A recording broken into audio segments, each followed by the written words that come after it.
Eh bien, salut Xavier. Salut Guilain et puis bonjour à tous. Donc suite à nos deux capsules sur quels outils indispensables, quels outils nécessaires, quels outils dont moi je ne saurais pas me passer. En fait, des outils au potager, il n'y en a qu'un seul qui est indispensable.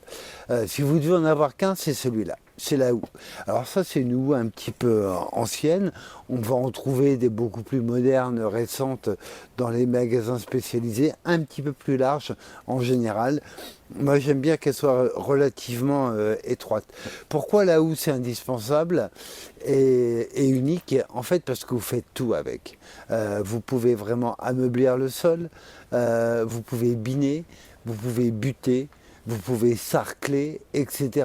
Donc c'est vraiment l'outil universel, c'est l'outil commun à toutes les civilisations agraires, hein. C'est celui qu'on va retrouver aussi bien en Asie qu'en Afrique sous le nom de daba. C'est aussi l'outil qui a disparu en fait de nos fermes, hein, puisque tout est mécanisé, etc. Mais sachez que quand vous allez utiliser une houe, partout, partout, partout sur le globe, vous avez quelqu'un qui en a une dans les mains. Moi, je trouve que c'est un côté toujours un petit peu émouvant. Et voilà, c'est un petit coup de patte à prendre parce que il faut essayer d'être le plus polyvalent possible avec. C'est vrai que si vous voulez faire un sillon en tapant comme ça va pas aller. Il faut vraiment apprendre à la tourner, etc. Il y a plein de petits trucs. Par contre, c'est vraiment, vraiment super efficace. Il y a un bon poids de tête et l'outil descend bien. On peut autant rentrer que vraiment scalper et rester au maximum en surface. Là, par exemple, dans la serre, moi j'ai de l'herbe qui est repartie, normal, et on va la scalper. Petite démo, ouais. Ouais, on va la scalper parce que là au printemps, elle va commencer à être un petit peu embêtante. Alors, on va réaliser quelques gestes qu'on peut faire à la houe. On est bientôt dans la saison, mais il y en a déjà qu'on peut faire. Là, vous voyez, on a des oignons qui commencent à sortir. Bien sûr, ils ne sortent pas tout seuls.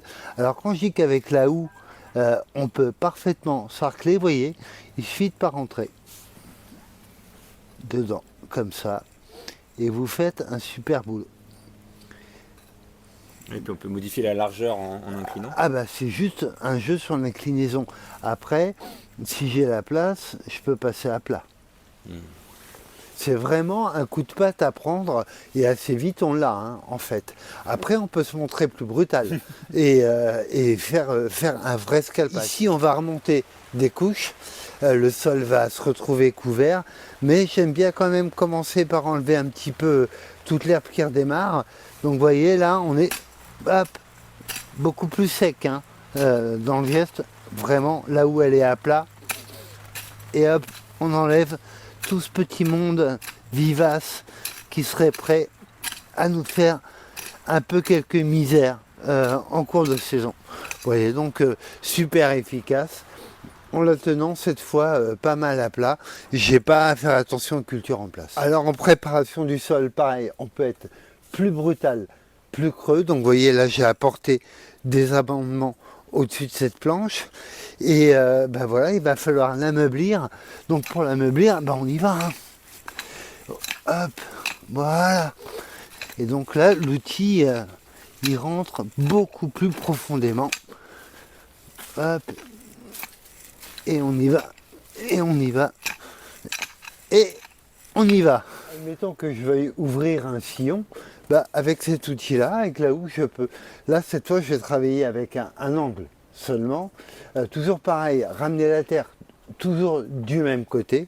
Et bon, mettons, voilà, j'imprime le sillon que je veux ouvrir. Hop, là, voilà, hop, et j'y vais en surface et mon sillon, il est ouvert. Admettons que j'ai mis les graines, je referme. Donc là, je vais faire retomber comme ça. Et je plombe après. On peut réellement tout faire. Admettons que c'est des pommes de terre. Les pommes de terre sont sorties. Je vais prendre le bout d'écorce qui est là. Ça, voilà, je figure une pomme de terre qui est sortie comme ça et qu'il va falloir que je bute. Avec la houe, facile de buter. Voilà, on fait tout avec cet outil-là. Petite conclusion sur la houe, donc cet outil universel, pour annoncer aussi que moi j'ai la chance de travailler avec des houes qui viennent du pays de Gonds.